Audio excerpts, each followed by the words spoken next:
What's up, guys? Today I'm gonna be cooking this tomahawk ribeye.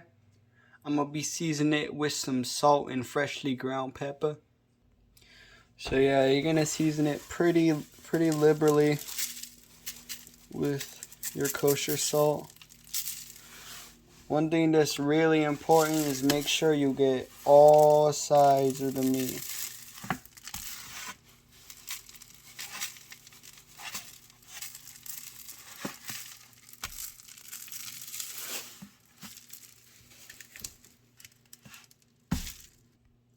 We're gonna do the exact same thing with our pepper.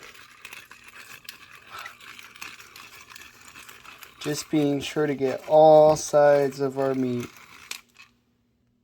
Now ideally you throw some garlic powder up on here, but I don't know where my garlic powder is, so we're just gonna do salt and pepper.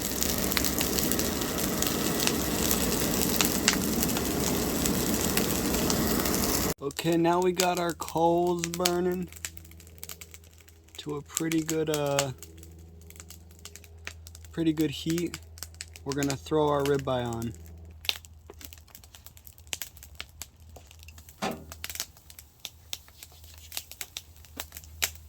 And we're just gonna let that cook till it gets a good sear on that side. Then we're gonna flip it and cook it till it hits 120 internal. You know, the nice thing about a tomahawk is you don't even need like a thing to flip it. You got a handle, so it's all good. Now, if you have a pretty good cut of meat with a good bit of fat, it's gonna shoot up a lot of flames. So you got to be careful not to burn it. We got our thermometer hooked up. We're getting a pretty good render.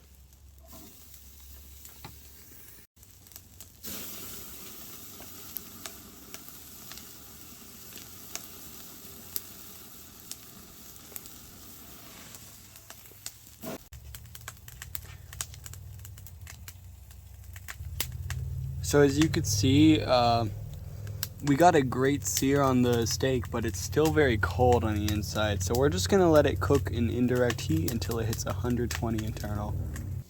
I'm also putting the bone sticking out over the direct heat just a little bit, because I don't want any sort of rawness on that, and I want to cook out the bone marrow, so hopefully those juices will flow into the meat. And you know, some meat people will tell you you've got to flip it once on each side. I don't subscribe to that. Just do what you want, bro.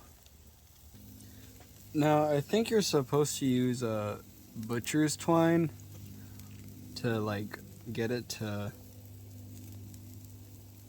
like hold together, because it's a ribeye. But I put some twine on it and it was totally just like nylon twine. So yeah. And you know, something you really want to see when you flip it is your fat just rendering away like that and bubbling. It's a really good sign. You know, I also think ideally you should probably cover it to get more of that indirect heat. But, you know, I just don't have a cover, so it's whatever.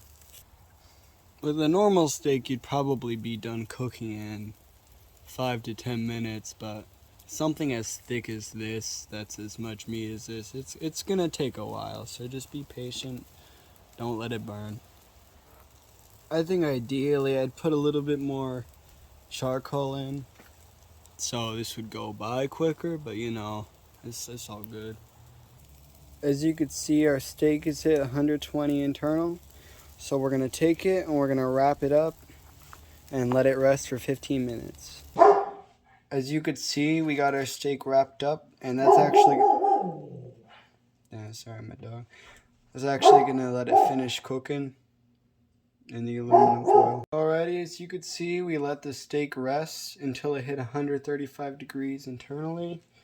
So we're gonna cut it. As you can see, it's really juicy and crazy tender.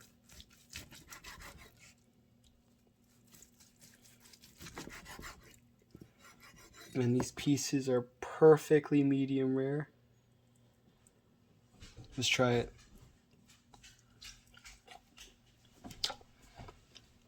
That's one of the best steaks I've ever had. Thanks for watching.